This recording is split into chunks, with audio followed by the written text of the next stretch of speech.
What's up, everybody? Robert Lee Master back again. Okay, so we've seen property values increase all over the United States. Some areas has been 20% increase, some areas we've seen a 25% increase. Okay, here in El Paso, Texas, we've seen property values citywide increase by 18%. Okay, and we're going to go ahead and talk about that today. We're going to see why home values continue to increase and why they increased in 2020. And also why they're going to continue to increase as we move into 2021. All right, so stick around, stay tuned, and we're going to go get into it.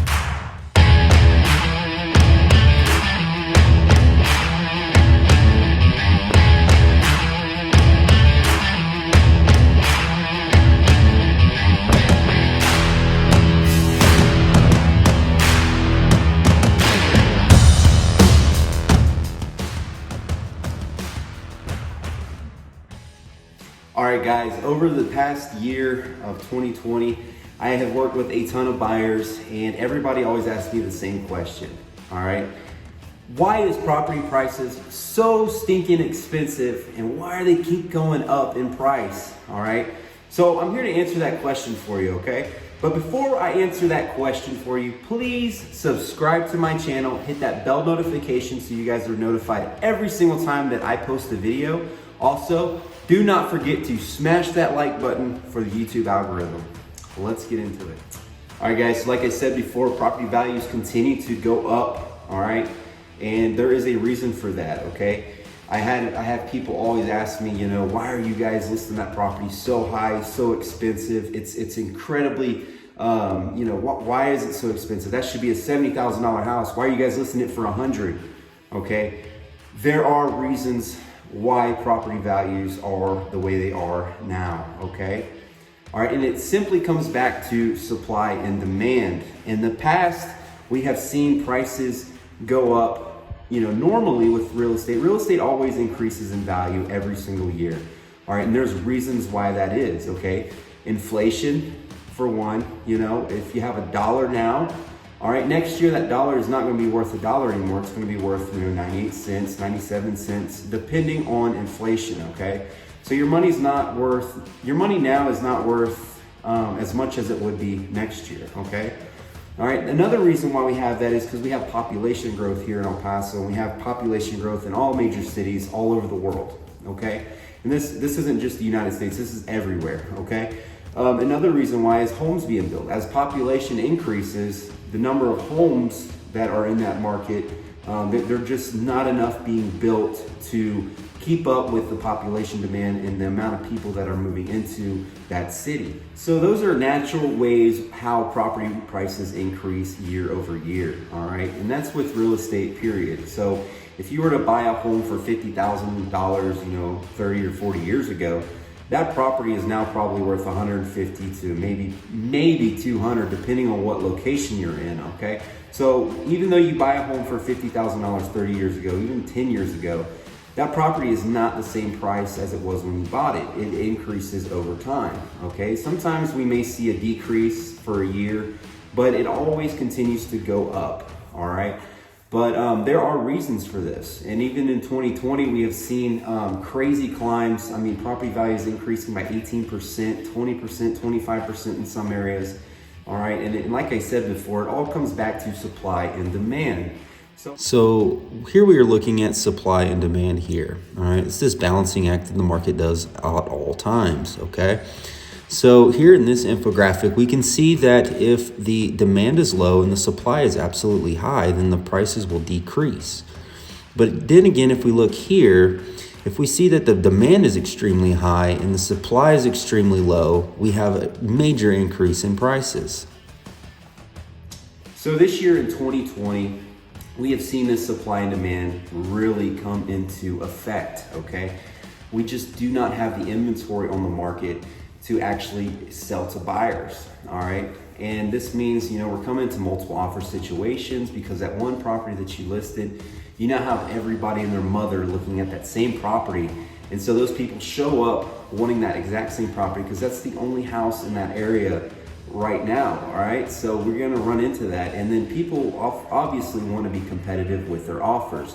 So that's why we see prices continuing to drive up, and that's why we see properties going for these extreme amounts of money over the past year, and that's why things have been selling so high. You may ask, why is there so many buyers on the market right now? Why is people all buying? We are in the middle of a crisis, aren't we, with COVID-19? In some areas of the country, we've had hurricanes. I mean, it's just been a crappy year for everybody, all right? And we're wondering, why is there so many buyers on the market? So I'm gonna tell you why there's so many buyers on the market, all right? Have you guys ever heard of called a interest rate, all right? The lenders are giving these extremely low interest rates right now, okay?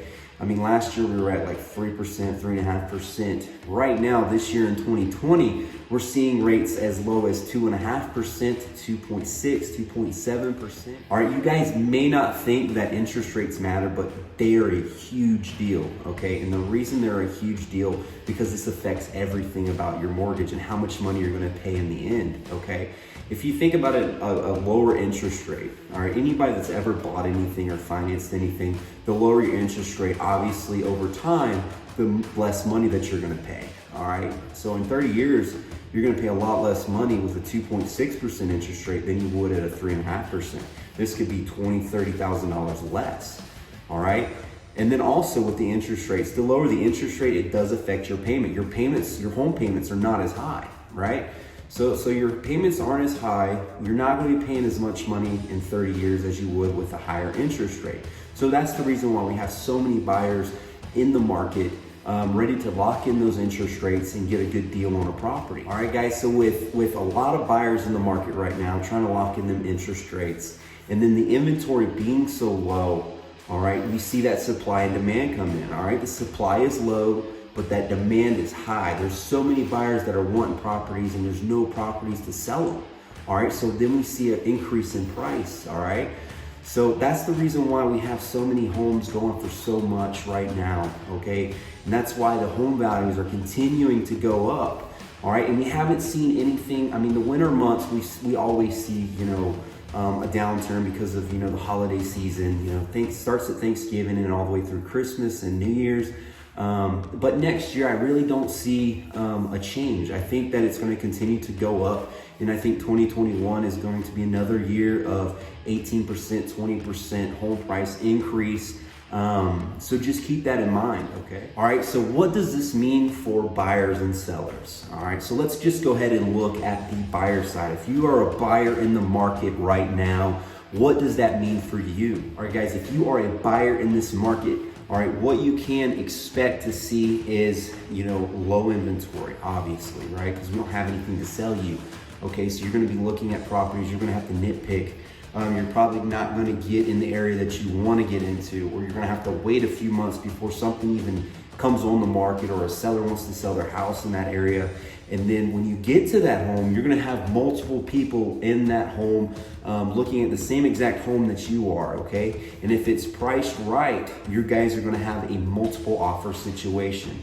And what do I mean by multiple offer situation? What I mean is that, you know, it's gonna be you and maybe 5 or 6 other buyers that are competing to own this piece of property, this piece of real estate here, all right? So that means that prices are gonna continue to go up because everybody wants to be competitive with their offer.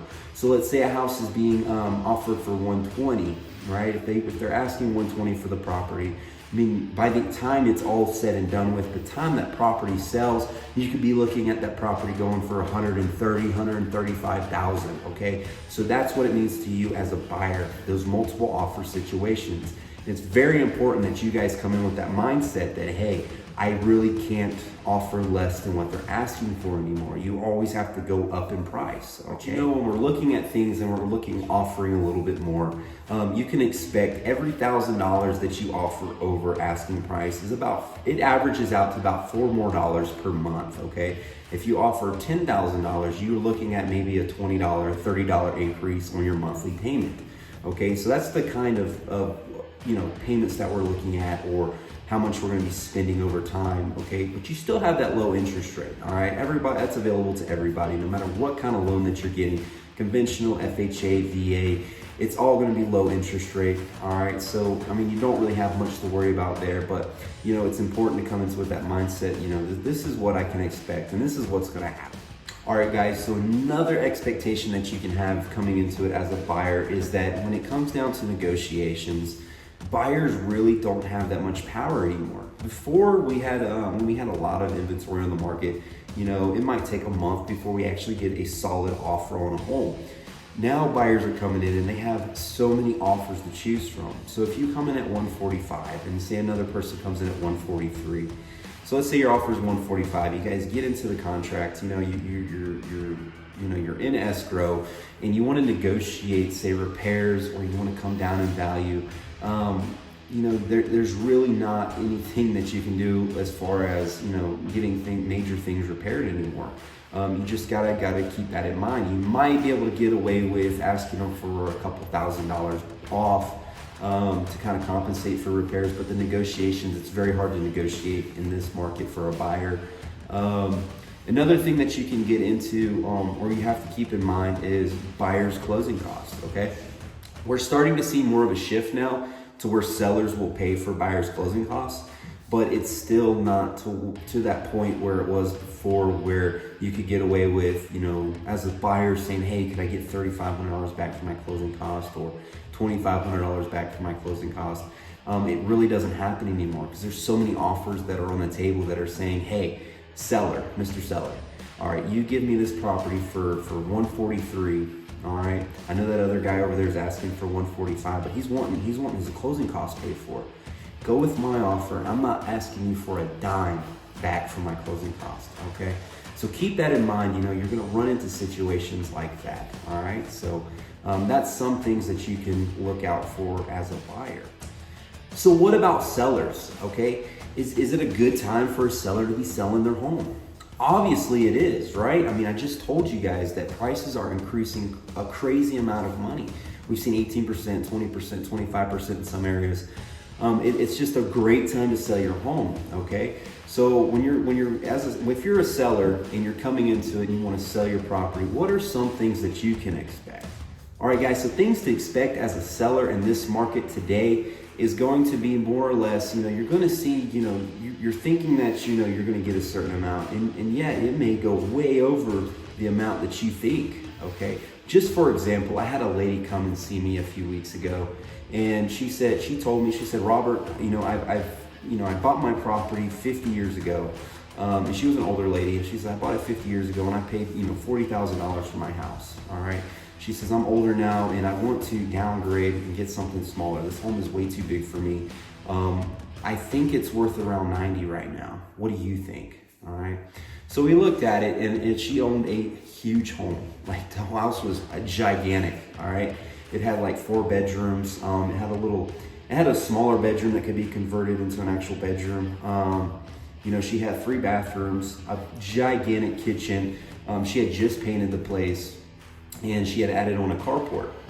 And I told her, I said, you know, ma'am, you know, looking at it now and what you've got here, I think you're looking at a lot more than what you think. You know, and I told her, you know, about the property values increasing this year.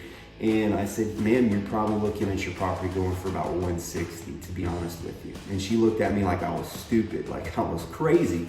And I said, I showed her the proof, and I said, hey, ma'am, like this house down the street, literally 2 blocks from you, just sold for 150. All right, and that was the low end of the market. All right, we had another one, you know, 4 blocks down, you know, sell for 170 in your area. And you know, I showed her these things, and you know, she was just, her mind was blown, like how much home values have increased. So that just gives you an idea as a seller what you can expect. All right, going into this, when you sell your home, you're going to get into multiple offer situations. You're gonna have multiple offers coming in, you know, just up on your plate. You know, I had one seller, you know, he had 10 offers in like less than 48 hours, all right? And, you know, he's looking at him, he's like, Robert, I don't know what to do, what do I accept? And I'm like, well, I mean, you gotta look at it, you know, like what kind of financing they're coming in with. You know, conventional is probably more stronger in my opinion than like say an FHA. You know, FHA might fall through. You do have some problems with your home. So we want to go with a strong buyer, even though it's a couple $1,000s less than, let's say, an FHA or a VA buyer. Just kind of keep that in mind of who's a stronger buyer, right? And how much money are they coming in down with? You know, are they coming in with 20%, or are they coming in with just the 3.5%? money down. And that's some things that you can expect. You can expect to be sifting through 10, 15 offers on your home, and you're going to be trying to pick the best offer to get you the most money. All right, guys, I hope this video has been helpful for everybody. If you guys have any more questions, you guys can leave them in the comments. I will also put all of my information down in the description box below. So please feel free to email me, call me, text me, whatever it may be with any kind of real estate related questions. All right. So, also do not forget to hit the subscribe button, that bell notification, and smash the like button for the YouTube algorithm. All right. Hope everybody has a wonderful day today, and please stay safe.